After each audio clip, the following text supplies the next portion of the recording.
Assalamualaikum warahmatullahi wabarakatuh.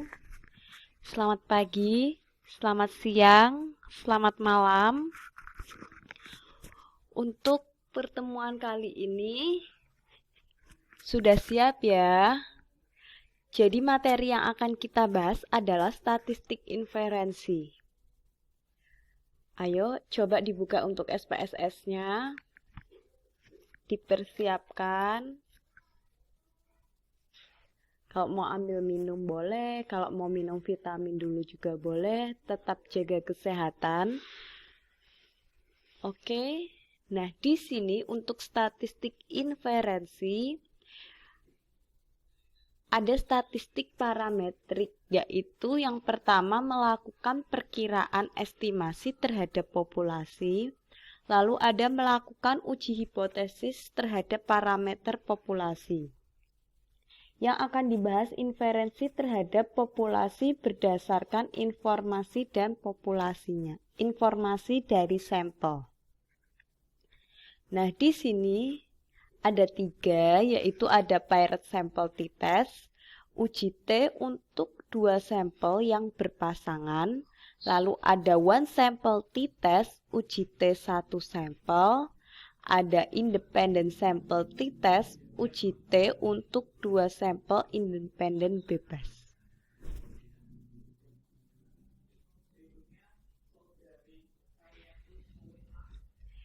Yang pertama ada paired sample t-test, di mana 2 sampel berpasangan, berarti sampel dengan subjek yang sama namun mengalami 2 perlakuan yang berbeda.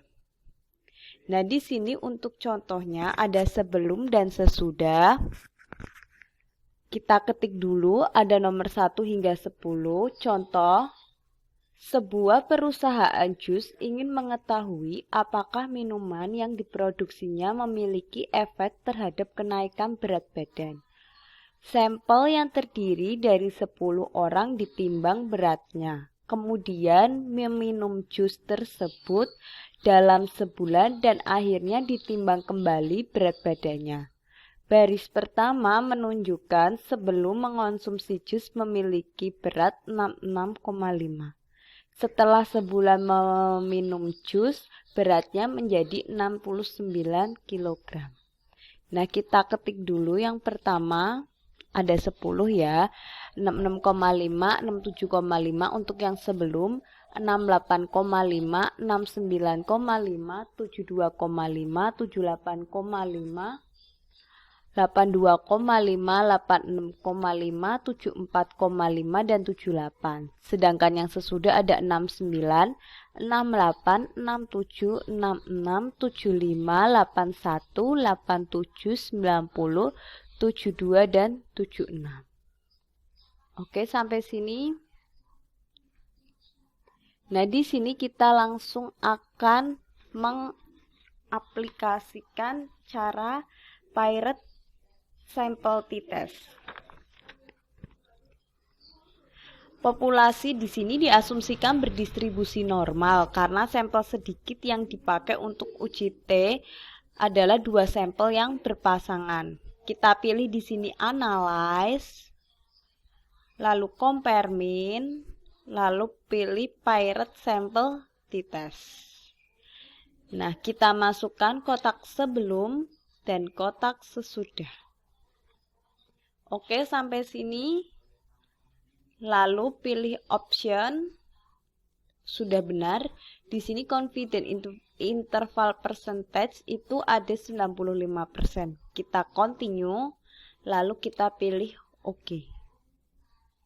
Nah, di sini akan keluar untuk output dari paired sample t-test. Ada paired sample statistik, paired sample correlation, dan ada paired sample test. Kita copy ketiga kolom ini, ketiga tabel ini kita copy.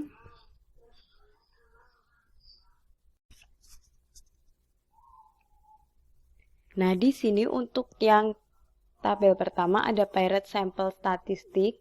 Interpretasi hasilnya terlihat Ringkasan statistik kedua sampel, rata-rata berat sebelum meminum jus adalah 74,45 kg.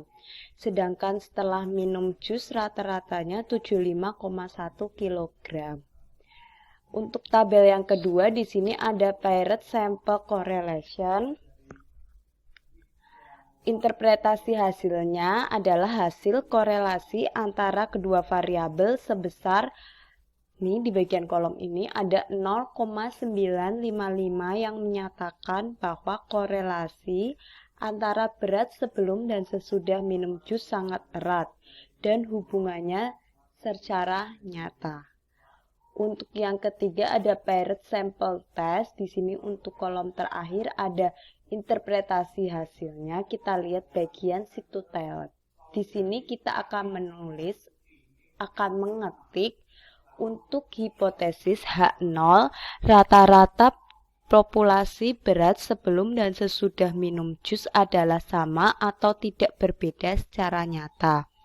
Lalu untuk H1-nya rata-rata populasi berat sebelum dan sesudah meminum jus adalah tidak sama atau berbeda secara nyata.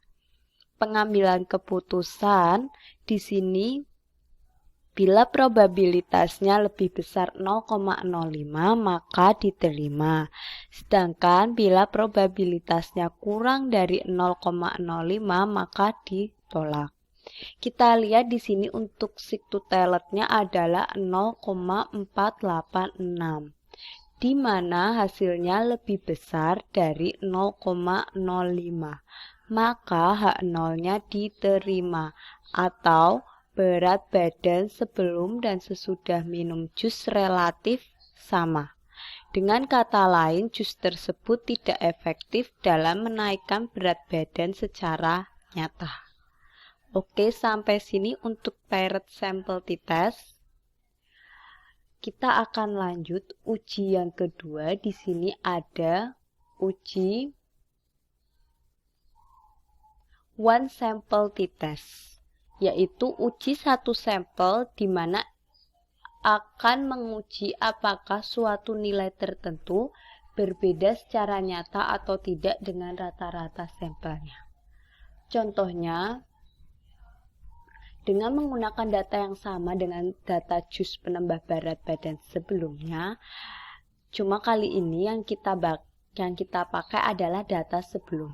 Jadi, dari data tersebut dapat diketahui bahwa rata-rata berat sebelum minum jus adalah 74,45. Ada sekelompok atlet setelah ditimbang memiliki rata-rata berat badan 80 kg. Nah, di sini apakah atlet ini memiliki berat yang tidak sama secara signifikan dengan rata-rata berat sampel sebelum meminum jus? Data sama persis dengan sebelumnya. Nah, di sini kita bisa olah datanya. Untuk one sample t-test, kita akan pilih analyze, lalu compare mean, kita pilih one sample t-test. Kita masukkan tes variabelnya itu yang sebelum. Jika sudah yang sebelum, tes value-nya kita isi 80. Untuk option kita isi 95%, continue. Lalu kita pilih OK. Nah, di sini akan keluar dua tabel outputnya, ada one sample statistik dan one sample test. Kita copy. Nah, lalu kita salin di Word. Di sini ada one sample statistik untuk tabel yang pertama. Interpretasi hasilnya terlihat ringkasan statistik dari variabel sebelum yang min-nya untuk berat badan itu adalah 74,45 kg. Selanjutnya untuk tabel one sample test, di sini kita lihat untuk sick to tail-nya. Ada 0,029. Maka kita tulis hipotesisnya terlebih dahulu. H0, berat kelompok atlet tidak berbeda nyata dengan rata-rata berat populasi sebelum minum jus. H1-nya, berat badan atlet berbeda nyata dengan rata-rata berat populasi sebelum minum jus. Nah, di sini untuk keputusannya kita lihat situ teletnya 0,029. Maka kurang dari 0,05. Maka H0-nya ditolak. Atau berat badan kelompok atlet memang berbeda nyata dengan berat rata-rata populasi sebelum meminum jus. Oke, sampai sini. Selanjutnya kita akan lanjut yang ketiga. Itu ada independent sample t-test. Bisa dilihat untuk independent sample t-test. Di situ kita akan menguji dua sampel yang bebas. Untuk soalnya atau contoh kali ini yaitu seorang HRD perusahaan kaos polo ingin mengetahui apakah terdapat perbedaan antar tinggi dengan berat badan laki-laki dan perempuan. Ada 5 laki-laki dan 5 perempuan, masing-masing diukur tingginya dan berat badannya. Nah, kita akan mengetik lagi di sebelahnya, boleh. Di data yang baru juga boleh. Jadi di sini untuk tingginya ada 165,5, 175,5, 175, 172, 165, 178,5, 165,5, 171, 172, 167,5, 168. Lalu di situ ada beratnya.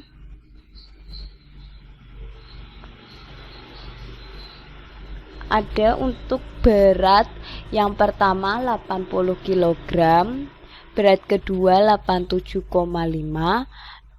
lalu 91,5, 62,5, 67,5, 45 kg, 56, 62, 66, dan 58 kg. Nah, di sini untuk jenis kelaminnya kita bisa lihat bahwa nomor 1 itu laki-laki dan nomor 2 itu perempuan. Silahkan diisi dulu. Jika sudah, mari kita akan analyze. Di sini kita pilih analyze, lalu compare mean, dan pilih independent sample t-test. Di situ untuk kolom tes variabel kita isi dengan berat dan tinggi.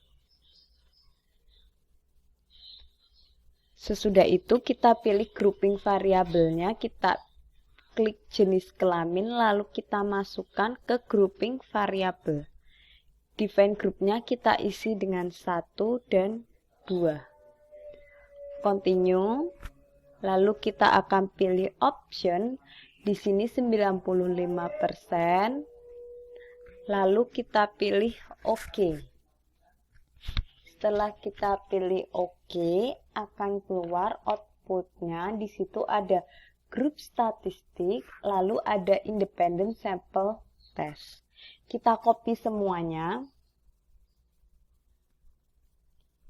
Setelah kita copy, untuk interpretasi yang grup statistik adalah terlihat ringkasan statistik dari kedua sampel.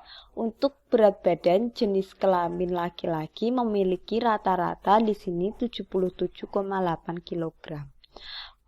Di atas rata-rata berat badan perempuan yaitu 57,4 kg. Sedangkan rata-rata tinggi laki-laki adalah 172 cm, juga lebih tinggi dari perempuan yaitu 168,8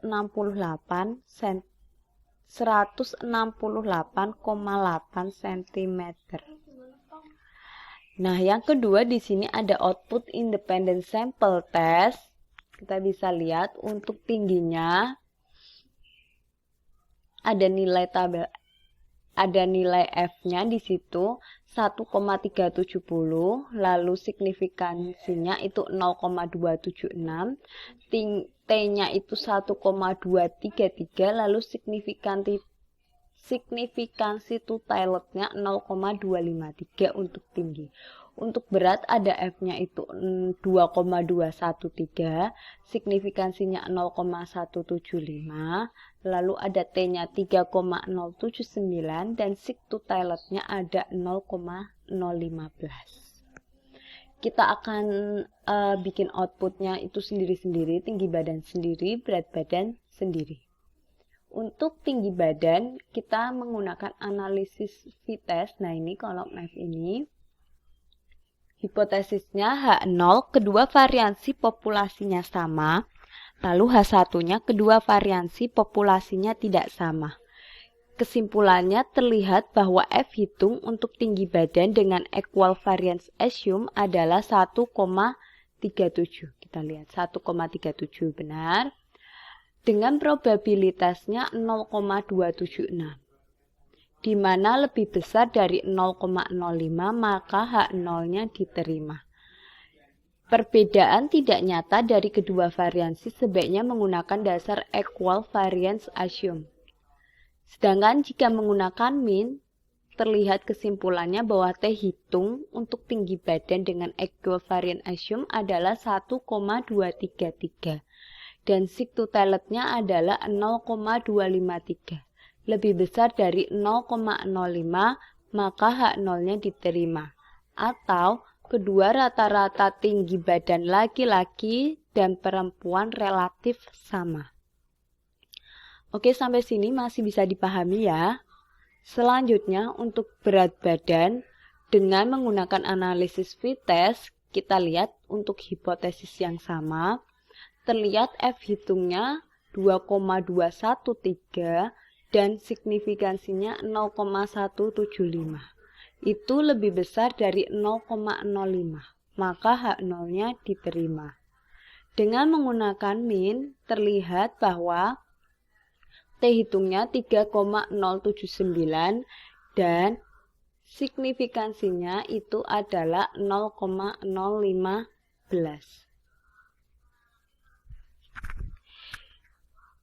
Di situ kurang dari 0,05, maka H0-nya ditolak. Atau kedua rata-rata berat badan laki-laki dan perempuan berbeda. Dalam artian laki-laki memiliki rata-rata berat badan yang lebih dari perempuan. Oke, sampai sini untuk pertemuan kita kali ini di materi statistik inferensi. Ada tadi one sample t-test, paired sample t-test, dan independent sample t-test. Semoga dapat dipahami, dapat dimengerti. Jika ada yang kurang paham, kurang dimengerti, bisa ditanyakan. Cukup sekian. Jika banyak salah kata, mohon dimaafkan. Wassalamualaikum warahmatullahi wabarakatuh.